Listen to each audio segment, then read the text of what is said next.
తెలుగుదేశం పార్టీకి మాత్రం విజయసాయిరెడ్డి ఇప్పుడు వరమా శాపమా? ఇక్కడ రెండు కోణాలు ఆలోచిస్తుంటుంది. నెంబర్ 1, విజయసాయిరెడ్డి ఇప్పుడు బీజేపీలోకి చేరిపోతే తద్వారా ఆ కేసులు మ్యాక్సిమం డీవియేట్ అయిపోతాయి. ఎందుకంటే జగన్కి శిక్ష పడాలంటే విజయసాయిరెడ్డికి కూడా శిక్ష పడాలి. అప్రూవర్గా మారినంత మాత్రం అది ఇంతకాలం తర్వాత అప్రూవర్గా మారిపోతే అది రాజకీయ కారణంగా మారిపోయారన్నటువంటి పాయింట్తో శాంతం కేసే లేచిపోయినా లేచిపోతుంది.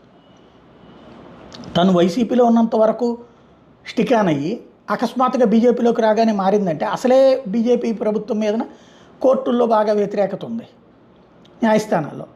విజయసాయిరెడ్డి ఇట్లా మారిన తర్వాత అప్రూవర్ అనేటటువంటి పాయింట్ పెడితే కనుక సిబిఐ ఈడీనో అది కోర్టులు దాన్ని కొట్టేయచ్చు, తద్వారా జగన్కి బెనిఫిట్ అవ్వచ్చు. కాబట్టి విజయసాయిరెడ్డిని బీజేపీలో చేర్చుకోవద్దు, అప్రూవర్ లాంటి పనులు చెయ్యొద్దు. విజయసాయిరెడ్డిని